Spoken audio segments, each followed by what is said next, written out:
Welcome to Kilachari Torah's daily Counting the Omer Sefirat to Omer with spiritual exercises for Tuesday, May 24th. Last night we counted 38 days of the Omer. Hayom Shmona Ushloshim Yom Shehem Chamisha Shavuos Ushlosha Yamim La Omer. The Sefira for the day, Tiferes Shebi Yisod, which is compassion in bonding. Listening to the words of Chani Jiravel that we've been studying all along, transforming our relationships with ourselves, others, and God through the process of counting the Omer. She writes for today. Today we're bringing Tiferes into Yesod. Tiferes is compassion and more.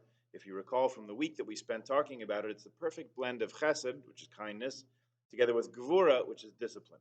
It entails doing things in a just and fair way that makes sense, yet not doing just for the things of being, for the sake of being a yes person or because you're overly altruistic. If you'll imagine a life where it's all chesed, saying yes to everything all the time, never saying no, in a way that does not discriminate, that's maybe not at the end so helpful and productive. We've painted that picture before. It's a far from ideal result. Before we perform acts of kindness, Tiferes gives us pause. Is this a good yes? Is this something that'll be meaningful or healthy for us or for the giver or the receiver in the long run? Tiferes is the compassion of taking all that into account, not just doing chesed because we want to, not just exercising gevurah for the sake of being harsh or disciplined, but merging them into a beautiful and harmonious way. Approaching Yesod with the blend of chesed and gevurah that is Tiferes makes for the beautiful bond. When we use Tiferes in our relationships, it means that we approach others in a holistic way, not just as a knee-jerk reaction, but not as a self-centered decision, but rather approaching others' needs out of a true sense of compassion. She tells a story that probably many of us can relate to that sums this up.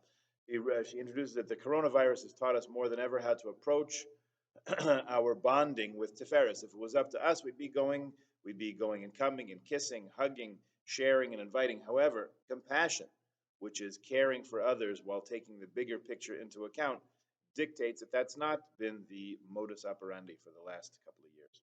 Our chesed has to merge with gevura so as to say, I have to do what's right for you, even if it does not feel naturally right to me. Staying away might be the strongest proof of feeling close. A little bit of a paradox, but we've lived it, right?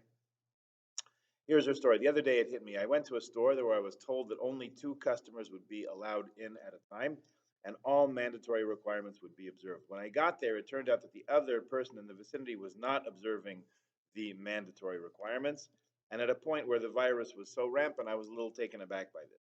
We were shopping in pretty close quarters, and there were masks available, and she did not have one on.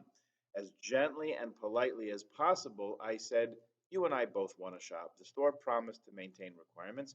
Would you mind putting on your mask? She said, yes, I would mind. She dazzled me with a big smile and said, have a good day. The smile was painful. It didn't feel good at all.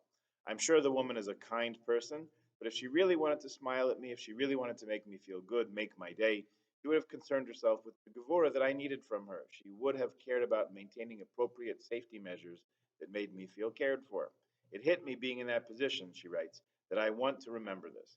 I want to remember that when I'm kind to somebody, it must be on their terms, and it must be in a way that takes all sides of the story into account.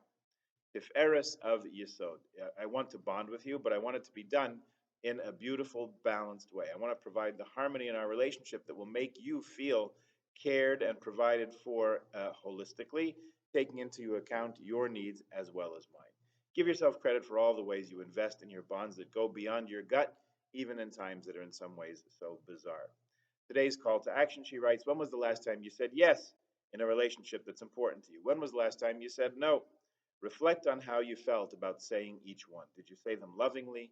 Did either one feel forced or worrisome? If so, honestly evaluate what needs need to be tweaked so that your yeses and your nos can become more natural, more positive, and more appropriate. Good food for thought for the day. Have a good one. Join us again tomorrow.